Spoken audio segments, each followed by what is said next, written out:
성령의 소망 가운데서 부르심의 소망, 부르심이 왜 우리에게 소망인가? 우리를 불러주신 것이 왜 우리에게 희망이 되고 비전이 되고 그게 우리에게 소원을 일으키는 원동력이 되어지는가? 부르심의 소망의 가치가 대체 무언가? 그 부분을 우리는 지금 계속 말씀을 나누는데요.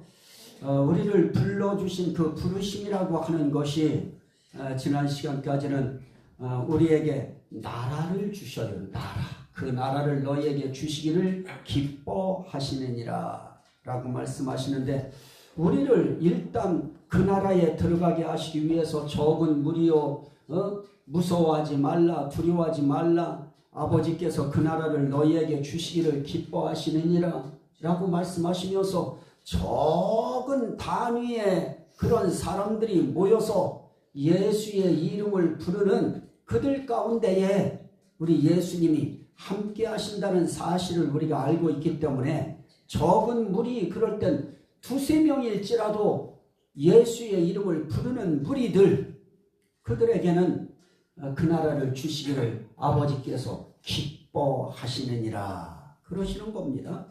그러기 위해서 우리를 부르시는데, 참 우리 불러주신 것에 대한 감사함이 우리에게 일어나야 되는데, 그 감사함이 몰라서도 못 일어날 수 있고요.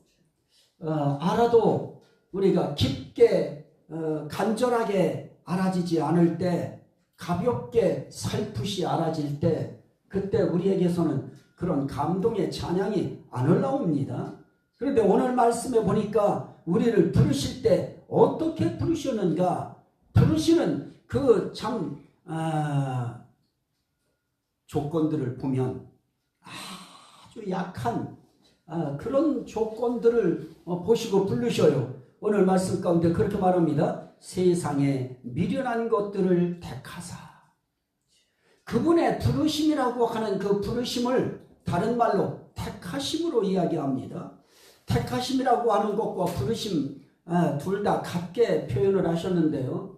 사실은 택하심은 언제 택했는지 우리 모르잖아요. 영원 전에, 장세 전에, 우리가 모태에 있을 때 그런 과정으로 표현을 했지만은 언제 우리가 택함 받았는지 정확히는 알지 못할지라도 부르심에 대한 것들은 대개 다 느낌이 와요. 하나님이 그때 그런 상황 속에서 부르셔서 내가 하나님 앞에 나오게 되어졌던 그 부르심의 순간들을 대개는 다 기억을 하게 되어집니다. 그러나 하나님께서 큰 뜻으로 놓고 보면 로마서에서 8장에 말씀하셨듯이 하나님께서 미리 아신 자들을 미리 정하시고, 정하신 자들을 불러주시고, 부르신 그들을 의롭다 하시고, 의롭다 하신 그들을 영화롭게 하셨느니라. 이렇게 말씀하실 때 그 부르신다고 하는 것도 택하심이 있는 자들을 부르셔요. 그런데 오늘 저는 이게 진짜 감사해요. 세상에 미련한 것들을 택하사. 우리가 생각할 때 나는 미련하지 않아 그럴지 몰라도 하나님이 보실 때는 우리는 세상에서 아주 미련해요. 그런데 어떤 면에 미련한가? 아주 똑똑하다고 하는 사람들도 많지요. 학자들도 있고 또 경제적으로 아주 그냥 크게 성공이라고 하는 어떤 목표를 이룬 사람들도 있고, 그런 사람들은 다들 미련하지 않고 다 지혜롭다 그렇게 생각할지 몰라도 하나님이 보실 때는 이 세상 속에서 참 미련하다 싶은 그러한 사람들을 하나님이 창세 전부터 이미 택하셔서 그들을 부르셨다. 그럴 때 그 속에 저는 저를 하나님께서 불러주신 것 너무나도 딱 맞아요.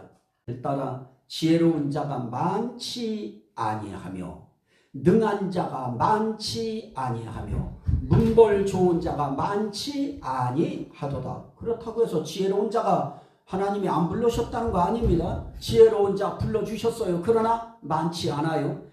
아주 능력 있는 자, 능한 자들, 능숙한 자들이 있어요. 매사에 뭐를 하든지 아주 능한 자들이 있어요. 그러나 그들도 많지 아니하고.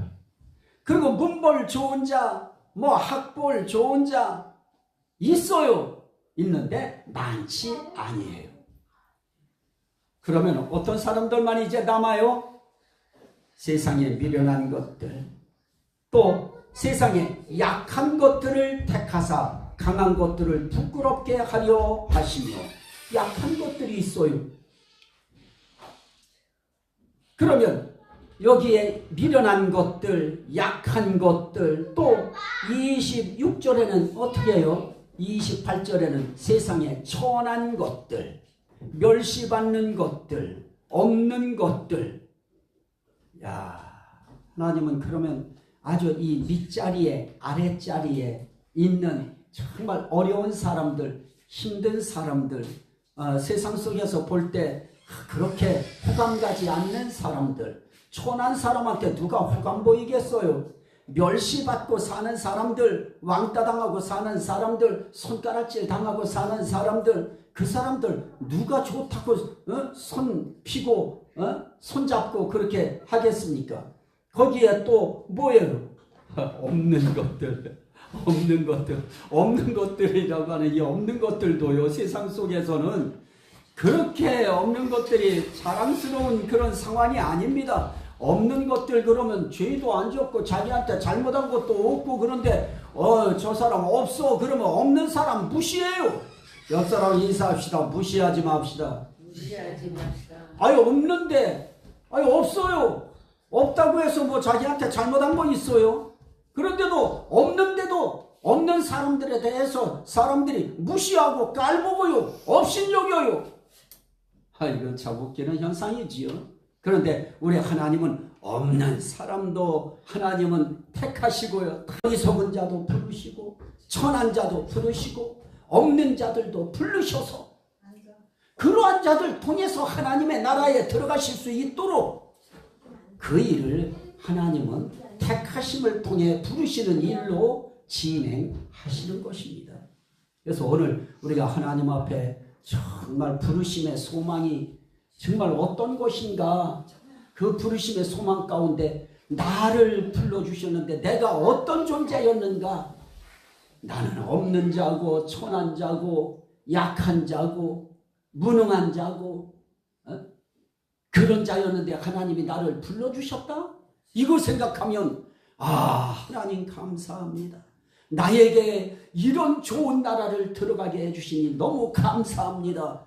하나님, 이 마음 하나만 가지고도 우리가 하나님 앞에서 찬송하며 살 수 있는 충분한 근거가 되어지는 것입니다. 자, 여러분들을 하나님께서 약한 것들이라 여겨주셔서 택하셨다. 기분 나쁠 수 있지만 전혀 기분 나쁘지 않아요. 여러분들이 하나님께서 나는 미련한데 택해주셨다 이렇게 인정하시면 아멘 합시다. 또 하나님께서 우린 약한데 택해주신 거 감사하다 생각하시면 아멘 합시다. 우리 천해요. 우리 진짜 천해요. 진짜 사람들하고 비교해 보면 천하고 멸시받고, 여러분들은 멸시 안 받는 것 같지요? 멸시 받으면서 살고 있어요. 잘났다고 하는 사람들 잘 나가면 얼마나 잘 나갈까요? 그런데도 멸시 받아요. 제가 이 말씀 드리려고 하는 이유, 없는 거 사람들 그렇게 환영하고 반가워하고 박수치고 그렇게 하지 않습니다. 어떻게 해요? 여기에 보면 그들을 멸시. 그래서 멸시 받는 거예요? 받아요. 그냥 기본적으로 그냥 받고 가요. 큰 교회 사람들이 작은 교회에 있는 사람들, 목회자들 특별히 그렇게 뭐 존경하고 그러지 않아요. 그냥, 그래서 저는 그냥 그렇게 느껴요. 마음으로. 이게 멸시 받는 거구나. 멸시 안 받으면 어디에 같이 갔겠죠? 진짜 저기 한다고 하면 어디에 갈 곳에 같이 갔겠죠? 그렇지 않는다고 하면 멸시 받는 거예요. 그래도 괜찮아요. 왜 괜찮을까요? 우리를 불러주신 하나님은 우리를 그렇게 멸시하지 않습니다. 천하게 보시지 않습니다.